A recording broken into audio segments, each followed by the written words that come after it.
This man is a bus driver, a husband, and a father.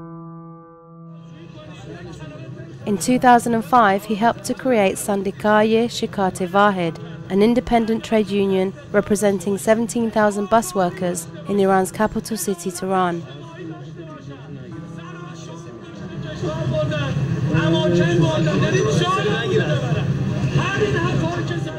His name is Mansour Osanloo.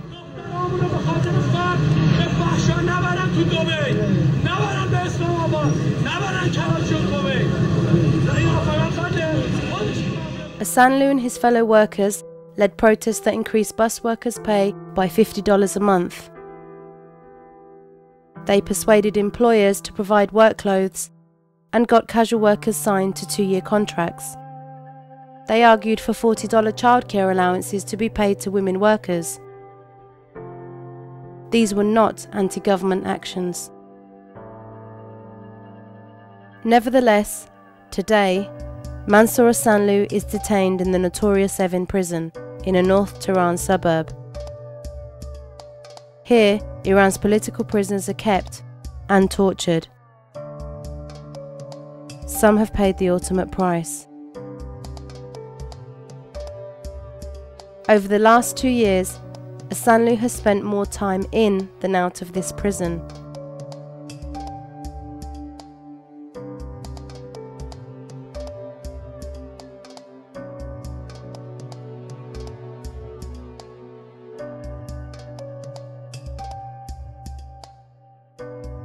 He has been beaten, and during one attack, his tongue was cut as a warning.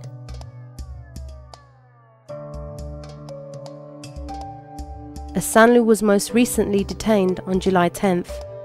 He was abducted from one of the Vahed company buses. His wife tells the tale. We were waiting for him to come home and have dinner and were getting concerned as time passed. There was no response from his cell phone as we called it, and it was then that 1 or 2 neighbors came over and told us that Osanloo had been put in a car and taken somewhere. They said Osanloo was on a bus which had stopped for a traffic light. Suddenly, a Peugeot 206 car swerved in front of the bus. A group of people jumped out of it, boarded the bus and took Osanloo out of it. The only thing he managed to do was to shout his name to the people around him.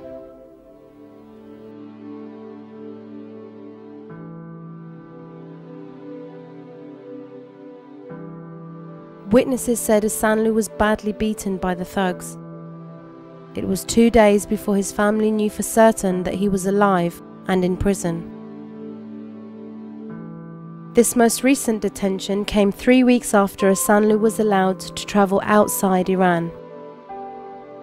In June, he joined fellow transport workers at the International Transport Workers Federation in London and told them that international support for the union struggle was crucial. He travelled to Brussels to meet the International Trade Union Confederation and other world trade union leaders. Throughout the trip, Osanloo spelled out his mission, that of raising the salaries and improving the lives of his fellow workers. Following this visit, and in response to a complaint brought by the ITF and the ITUC, the International Labour Organization, a UN agency, urged the Iranian government to drop charges against Osanloo and to grant full trade union rights.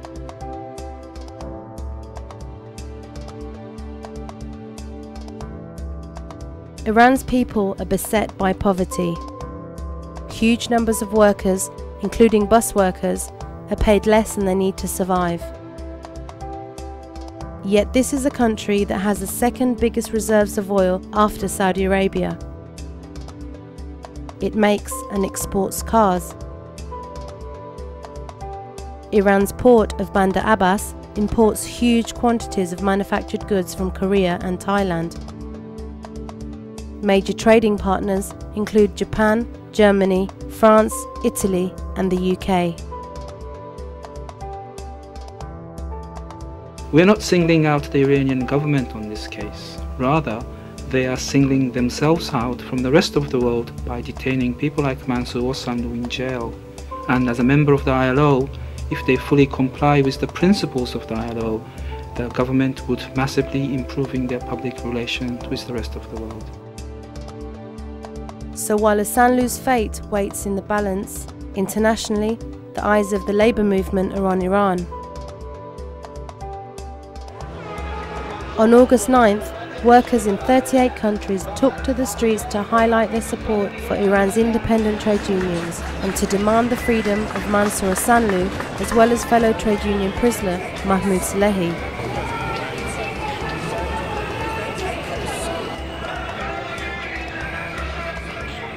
This coordinated trade union action was also supported by Amnesty International.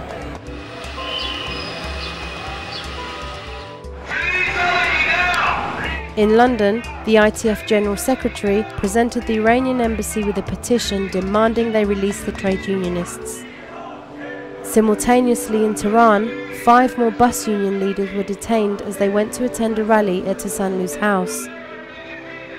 Trade unions and human rights organisations worldwide strongly condemned these arrests. These people need to be given the right to organise trade unions democratically in a free way within the Iranian regime. This global action sent a strong message to Iran's politicians and galvanised solidarity amongst transport workers. The 5 million members of the ITF family are spreading the word in their workplaces and in the streets. Support for their campaign to free Osanloo grows each day. My union's organizing a very big demonstration, organizing about 1,000 of members in the front of the Iran embassy. We are unionists. We are not dealing with political issues. It is vital to keep up the international pressure. The ITUC, the ITF and their members are determined that for Mansour Osanloo and Iran's trade unions, freedom will come.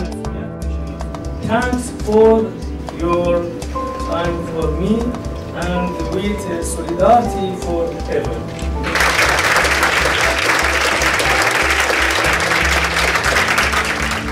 Demonstrate your solidarity. Fight for Osanloo and for freedom for all of Iran's workers.